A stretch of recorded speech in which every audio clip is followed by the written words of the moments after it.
Yes, I'm Deb Gaut, and my company is called Boomalali. And Boomalali is someone who marches to the beat of their own drum. And so I just love that word. And so basically, my company helps people 50 and old. That's what we're all about. So, what was fascinating about this book, I'm a recovering academic, and I'm doing fine, thank you.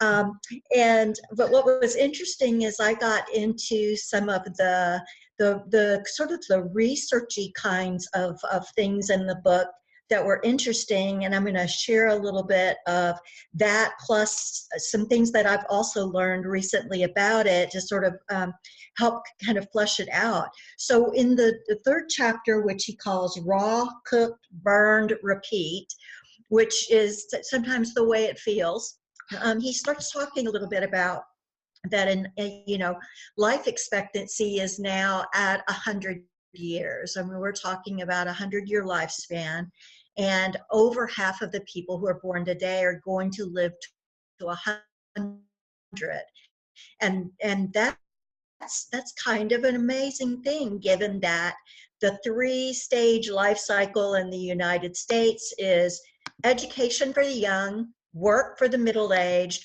retired for the old, who then rest or volunteer. And that's been sort of the model in the United States, that very linear progression. And I find that fascinating, given that in Europe, they really look at it as a four-stage model, where and each of those 100 years are divided up into 25 years. So learning would be birth to 24, working would be 25 to 49, happily living is 50 to 74, and aging is 75 to 100. And so they talk about the fourth age being those people who are 75 and older. Um, that, by the way, is from the third edition of the book, Don't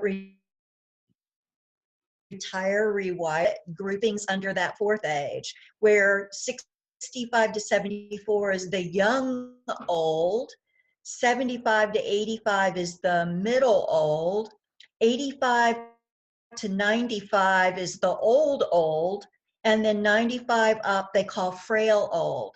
And so it's really interesting how gerontologists have started seeing those different ages. But what Chip does in the book is he starts talking about, and I think of though that's kind of inspirational. I'd like to believe that I will live to be 85 to 95 and be old. But what Chip does is he says, what if really we started thinking about aging as very fluid, very multi-stage. It has transitions, it has breaks in it, gap years for adults, so to speak. What if we were to think and we were age agnostic? It's just where you are in that cycle. It would be a very anti-generational kind of approach to things. And instead of seeing yourself as being older for longer in this 100-year lifespan, what if we see ourselves as being younger for longer? And it's so totally reframing that way of looking at youth and age. And we are all familiar with, probably most of us who've been around for at least 50 years, the concept of the perennial. And he talks about perennials as a flower is something that's constantly blooming. It comes back every year. It doesn't die at the end of its life, but it continues to bloom. And it's really relevant in today's world,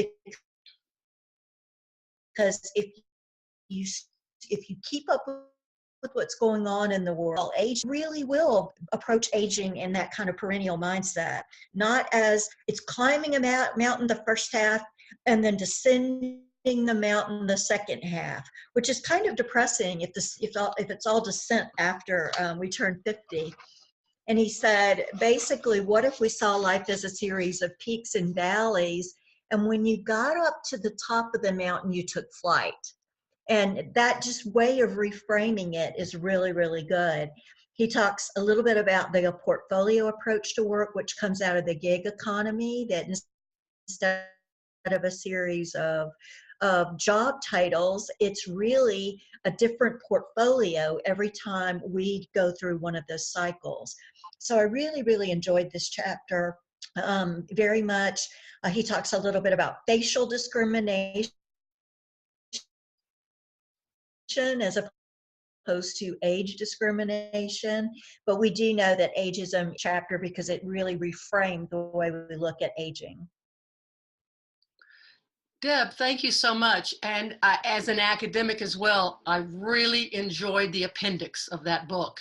And I did go through it just like you. I sort of combed through it. I thought it was just really impressive. So part of that book, part of this book is not just a roadmap, but there's so much available to us in resources.